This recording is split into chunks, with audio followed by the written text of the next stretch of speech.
Aproximación a los datos objetivos. Bueno, hemos llegado a la segunda parte de la asignatura. Hemos revisado los principales modelos teóricos en los que se basan las intervenciones en orientación profesional para el empleo y también hemos estudiado las estrategias de intervención y algunas técnicas.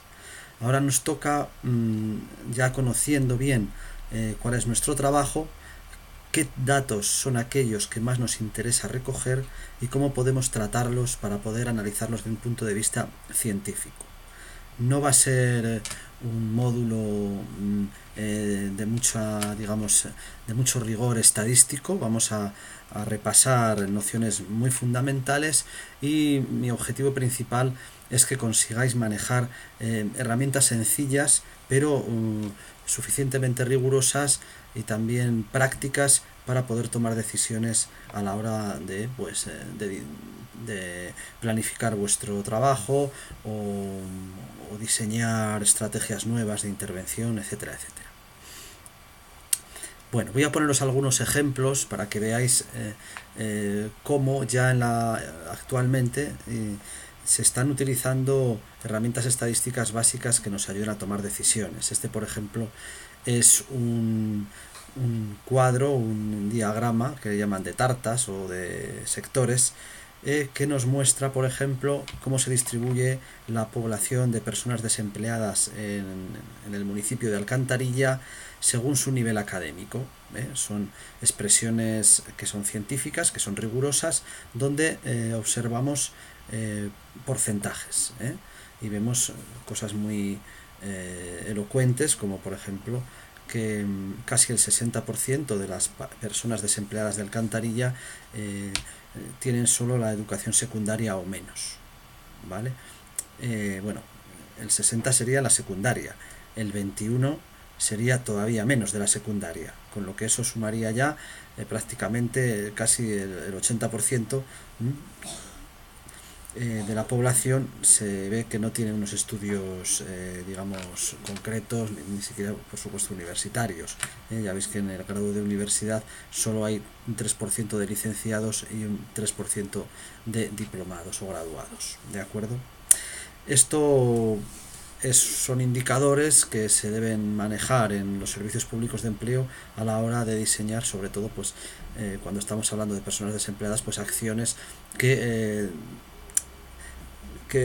digamos ofrezcan a este sector de la población tan amplio y tan poco especializado pues herramientas de formación, cursos, por ejemplo. Sería un apoyo basado en la evidencia para fomentar la realización de cursos, en este caso en el municipio de Alcantarilla. Otro ejemplo que podemos ver dentro de uno de los temas más estudiados y que por desgracia todavía siguen siendo pues muy presente en nuestro mercado laboral, la denominada brecha de género, ¿verdad? Que es la diferencia de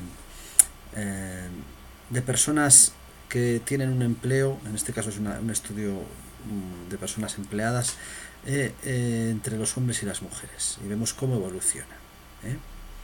El número de mujeres, perdón, es el número según la EPA, efectivamente, es paro según el INE, el Instituto Nacional de Estadística, según la EPA, es mujeres en desempleo y hombres en desempleo. Veis cómo siempre ha habido más mujeres, siempre ha habido y sigue habiendo más mujeres en desempleo que hombres. Esto es un dato de Castilla y León, pero podríamos hacer este mismo gráfico para cualquier otro sector poblacional. ¿De acuerdo? Lo que quería que vierais en este otro tipo de gráfico es que aquí ya vamos viendo, como hemos destacado en módulos anteriores, la evolución de una variable a lo largo del tiempo. Y vemos como la brecha en algunos momentos parece que se va acercando el número de desempleados varones con el de mujeres, pero que siempre hay más mujeres en esta situación. ¿De acuerdo? Es un ejemplo más de cómo la estadística nos ayuda a ver la realidad y a interpretarla correctamente para tomar decisiones.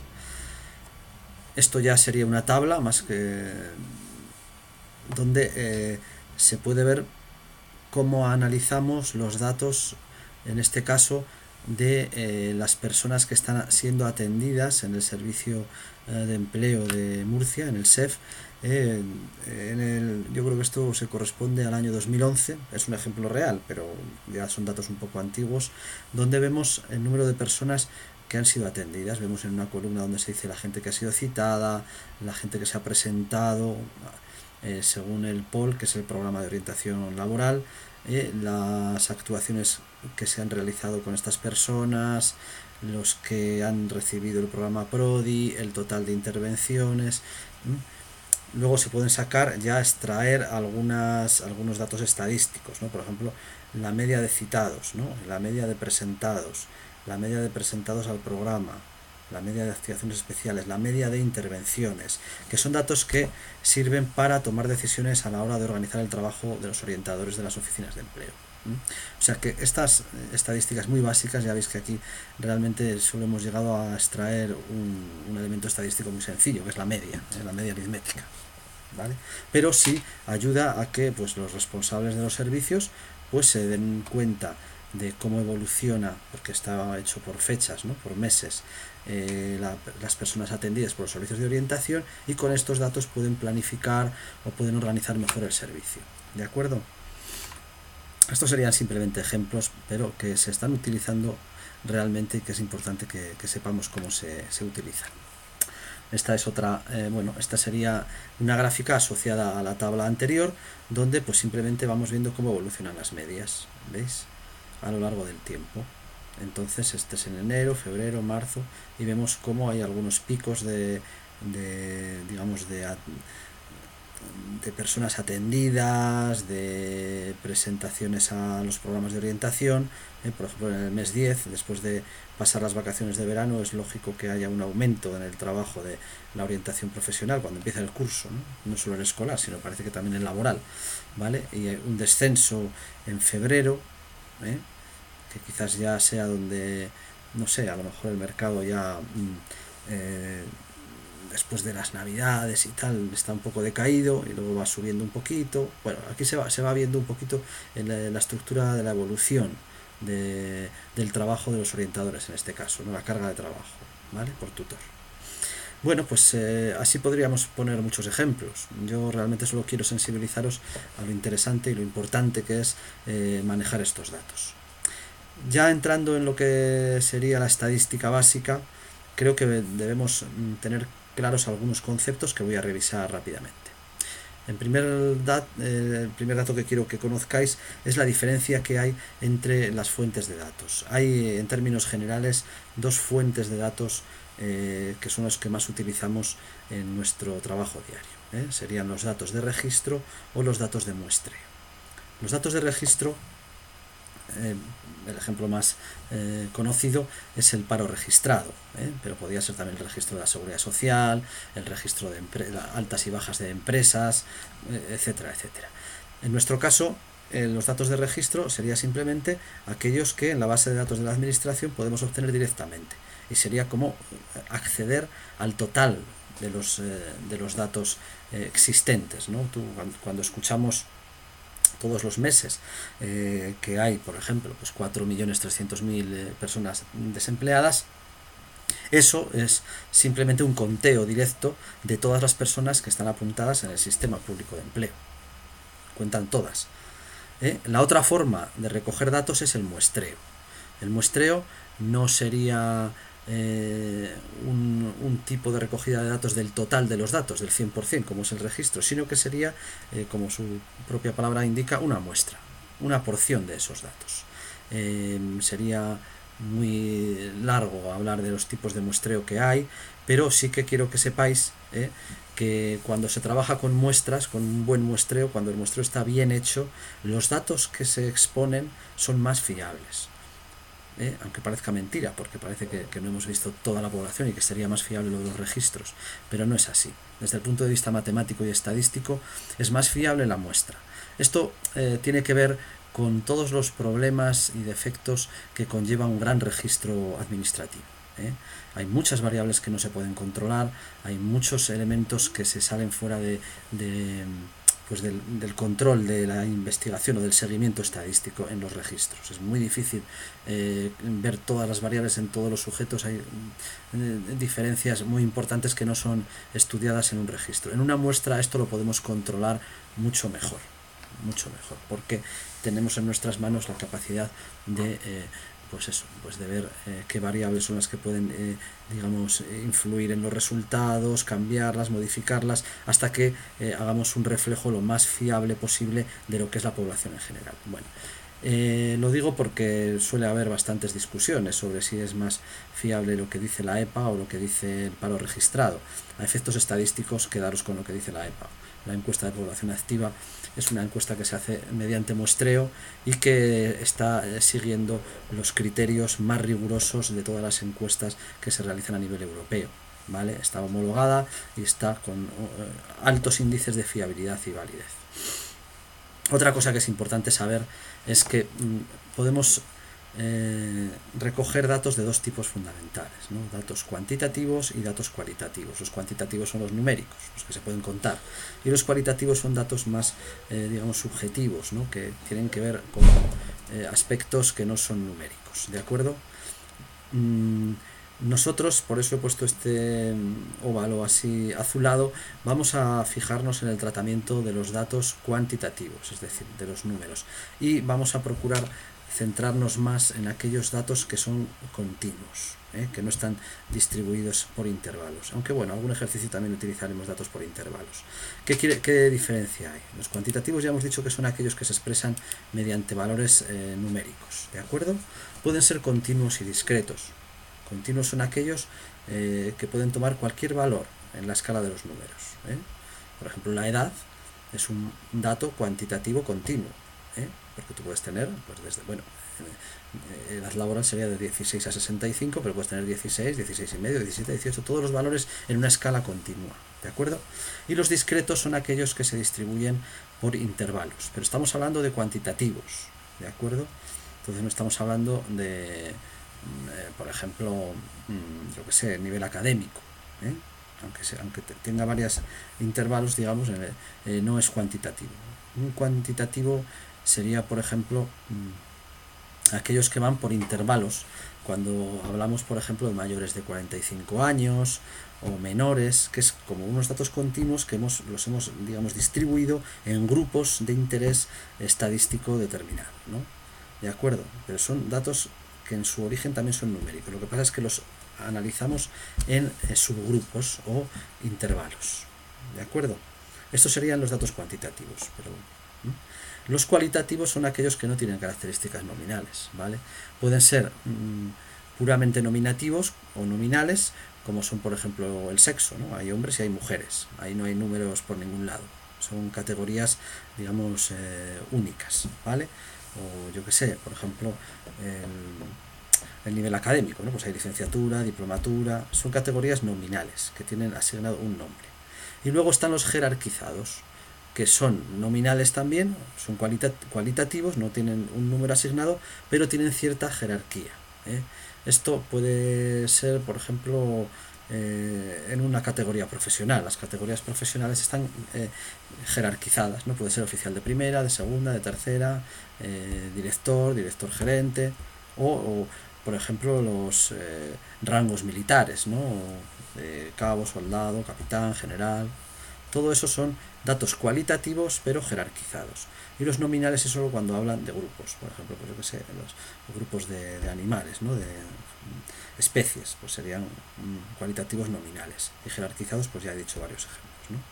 De acuerdo, esto sería algunos, digamos, conceptos generales que pueden tener su interés a la hora de interpretar lo que seguimos a continuación.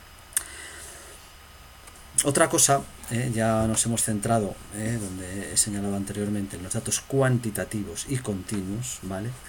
Que es muy importante conocer son las medidas de tendencia central. Cuando tenemos muchos datos cuantitativos, de tipo edad, continua, sin hacerle intervalos, o sobre todo cuando tenemos datos relativos a la valoración que tenemos en algún concepto determinado. Por ejemplo, si le hemos aplicado el cuestionario de expectativas que ya hemos presentado en el anterior módulo, el ECPBE, bueno, pues eso es un dato cuantitativo continuo. Entonces sí nos interesa tener, digamos, cifras o estadísticos representativos que nos describan esos datos numéricos continuos de una forma más clara. Y para eso se utilizan las medidas de tendencia central, que nos hablan de lo que se llama la media, la moda y la mediana. Esos son los tres más conocidos y que son elementos que nos hablan un poquito de cómo es ese conjunto de datos que queremos analizar. La media, sencillamente, perdón, vamos a empezar por la mediana, que está ya puesto así en la diapositiva. La mediana es el valor que divide el conjunto de datos que estudiamos por la mitad. Es decir, el valor a partir del cual las puntuaciones mayores representan el 50% de los datos y las menores representan el otro 50% de los datos. Es muy sencillo. Pero es la mediana. Habla de la posición de la distribución, de cómo se distribuyen esos datos que tenemos para analizar, ¿no? Luego veremos algún ejemplo para que quede más claro. La moda ya no sería eso, el dato que divide a todos los datos por la mitad, sino que sería el valor más repetido. Cuando hay a veces que nos interesa saber de unos datos numéricos determinados cuál es el que más se repite, por lo que sea, porque queremos conocer ese dato pues para tomar algún tipo de decisión, ¿no? Pues eso sería la moda, el valor más repetido de un conjunto de datos numéricos. ¿Y qué sería la mediana? Que es quizás el más conocido y el primero que nos hemos referido en los ejemplos que hemos visto anteriormente. Pues es la media aritmética de conjunto de datos. Es decir, si tenemos, 400 datos, pues sería la suma de esos puntos, de esas puntuaciones, dividido por 400, la media aritmética. ¿De acuerdo? Vamos a ver algún ejemplo para que lo veáis más claro, aunque es muy sencillo, pero bueno, por un ejemplo siempre las cosas se quedan más fijadas. Imaginaros que tenemos este conjunto de datos, ¿vale? 35, 36, 36, 37, 38, 40 y 42. Un conjunto de cifras que pueden responder a la edad de un grupo de personas desempleadas o a la puntuación que han obtenido en un cuestionario o a otra, digamos, variable numérica, ¿verdad? Entonces, en este conjunto, la mediana, recordad que es aquel valor que divide el conjunto de datos con los que están al 50% más pequeños y el 50% más grandes, pues sería el 37. ¿Por qué? Porque deja 3 valores por debajo y 3 valores por arriba. ¿De acuerdo? Y estos están ordenados por orden. Luego justo es la que está en medio, el 37. ¿De acuerdo? La moda es el valor más repetido. Aquí el único valor que se repite es el 36. Luego la moda es el 36. Porque se repite 2 veces. Y la mediana sería la suma de todos ellos, 35 más 36 más 36 más 37 más 38 más 40 más 42, dividido por 1, 2, 3, 4, 5, 6, 7, dividido por 7, y nos da 37,7. En este caso se parece a la mediana, pero no tienen por qué coincidir. ¿De acuerdo? Bueno, pues este sería un ejemplo de las 3 medidas de tendencia central que utilizamos normalmente en estadística, que con mucho la que más se usa es la media aritmética. Venga, seguimos un poquito adelante, ya veis que son conceptos muy sencillos. Luego está otra medida estadística muy importante, que es la que nos habla de hasta qué punto esos datos que hemos recogido están muy juntos o muy separados. Es decir, son cifras que varían mucho entre sí o cifras muy cercanas a un cierto número. ¿De acuerdo? Eso sería lo que nos dice la variancia, o sea, la dispersión, ¿vale? Es la medida de cuánto se desvían los datos de su media aritmética, ¿vale? Y su, digamos, representación matemática o la fórmula con la que la calculamos es el promedio del cuadrado de la distancia de cada punto respecto al promedio. Bueno, eso no hace falta que aterricemos en fórmulas matemáticas, esto lo hace automáticamente cualquier hoja de cálculo. Así que, ¿para qué vamos a hacer la cuenta nosotros, verdad? Pero está bien saber lo que es, sobre todo lo que representa. Cuando hablamos de varianza o de desviación típica, estamos hablando de dispersión, de cómo de juntos están los datos que hemos recogido. Si están muy agrupados, por ejemplo, si son puntuaciones de un test que mide, como el caso del CPB, de 1 a 9, si todas las puntuaciones están alrededor del 8, ¿de acuerdo? Pues habría muy poca dispersión. Pero si tenemos puntuaciones muy bajas, de 1, de 2, y muy altas, de 8, 9, y están, digamos, muy dispersas, pues tendríamos una varianza mucho más amplia. Eso es lo que nos mostraría la varianza. La desviación típica viene a decir lo mismo, lo único que es la raíz cuadrada de la varianza. Pero al final lo que representa, y se usa más la desviación típica por su, digamos, formato numérico, que es más fácil de utilizar en las fórmulas, ¿no? Es la raíz cuadrada de la varianza y nos da una aproximación a la dispersión de los datos, ¿vale? Estas serían las medidas de dispersión más utilizadas, más básicas. Otra medida que se utiliza, y que nosotros también vamos a ver en algunos ejemplos, son los cuartiles. Esto es parecido a la mediana. De hecho, el cuartil 2 corresponde con la mediana. Lo único que pasa es que son medidas también, digamos, de reparto o de distribución de los datos, que lo hace en 4 partes en vez de en 2. La mediana divide el grupo en 2 y los cuartiles lo dividen en 4. Y son 3 cuartiles, digamos que son los 3 puntos de corte. El cuartil número 1 sería el valor que divide los datos entre el 25% de menor puntuación y el resto. El Q2, o sea, el cuartil número 2, sería el valor que divide los datos entre la mitad para la derecha y la mitad para la izquierda, es decir, sería la mediana. Y el Q3 sería el que divide los datos en el 75%, es decir, los que puntúan por encima del Q3 son el 25% de puntuaciones más altas. ¿Entendemos? Bueno, pues este es otro elemento. Cuando alguien nos hable de cuartiles, pues ya veis lo que es, de sencillo. Son los 3 cortes que hay que dar a un grupo de datos, o imaginaros que es una tarta de estas alargadas, pues sería donde damos los 3 cortes para dividir la tarta en 4, digamos, porciones iguales. Como son 4, pues son el 25%. ¿De acuerdo? Venga, seguimos adelante. Esto nos llevaría ya, yo que sé, alcanzando ya la estadística un poquito más seria, más rigurosa, a lo que es la representación de la distribución, la famosa campana de Gauss, o la curva normal, como se le conoce también, que simplemente es una representación gráfica de la forma en la que habitualmente en la naturaleza se suelen agrupar pues los elementos que vayamos a medir. Por ejemplo, yo que sé, la estatura de las personas, su edad, yo que sé, la temperatura de su cuerpo. O sea, hay muchos elementos en la naturaleza que se distribuyen con esta forma. Es decir, que en los valores centrales se acumula más números, esto serían las frecuencias, ¿no? Entonces, cuando está la curva alta, quiere decir que hay más personas en estos valores, y es lógico. Por ejemplo, imaginaros, yo que sé, la riqueza, ¿no?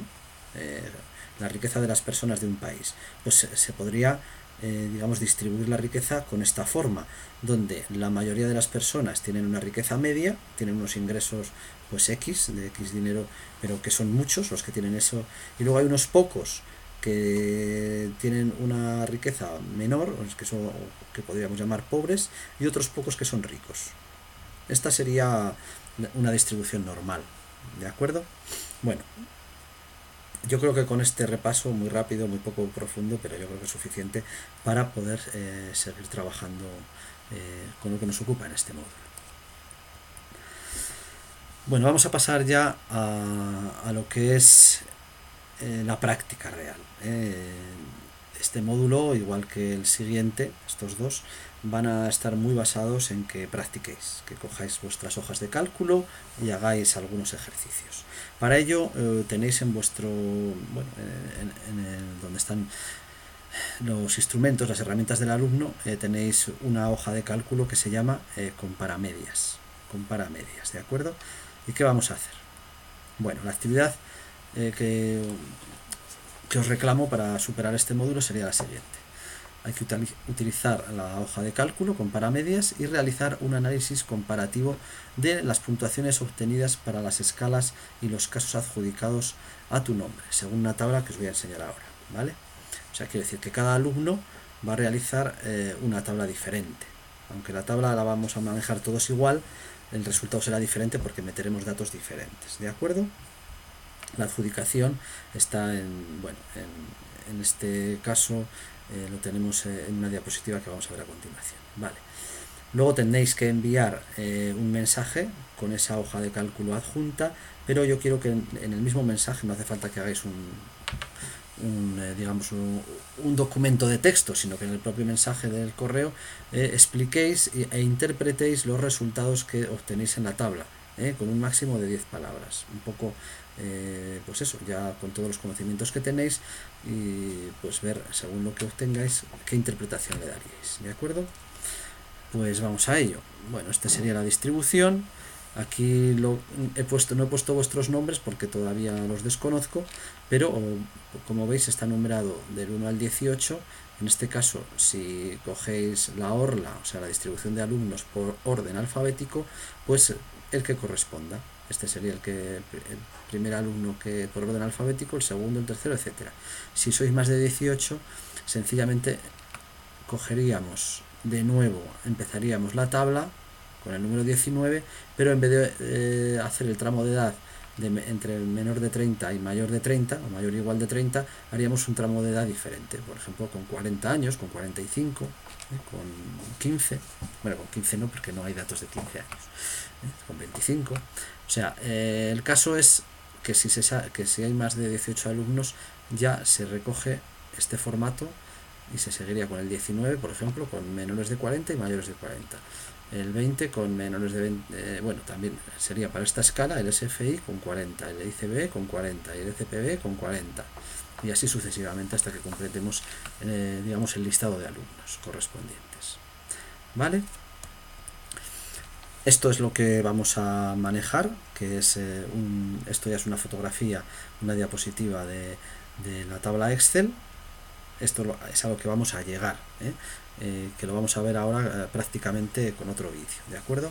Donde aquí veis, por ejemplo, aquí está en la columna A las puntuaciones del ECPB y en la columna B las otras puntuaciones también del ECPB, que se diferencian. En la primera columna son las puntuaciones de las mujeres y en la segunda las puntuaciones de los hombres.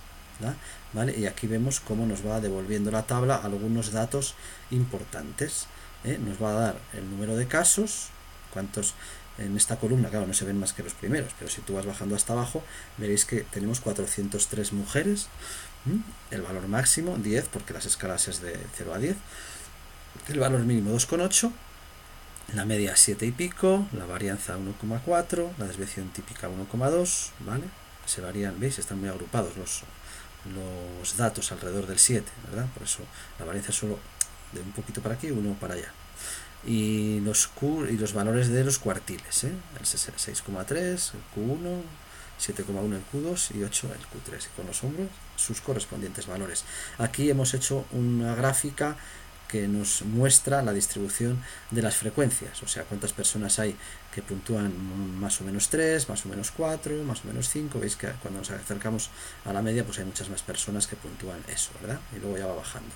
Como veis, sí se aproxima más o menos a una curva normal las puntuaciones de este cuestionario. Bueno, pues esto es lo que tendríais que llegar a realizar en el ejercicio. Bueno, estos son los pasos, pero los vamos a ver realmente en el siguiente vídeo, con lo que no voy a revisarlos, sino que los vamos a realizar in situ, ¿no? Y viendo la tabla, que yo os invito a que mientras veis el vídeo de la práctica, pues lo hagáis al mismo tiempo en vuestros ordenadores si podéis, o en otro ordenador, para que, bueno, pues no os perdáis en los pasos, ¿de acuerdo? Bueno, pues nos vemos en ese vídeo.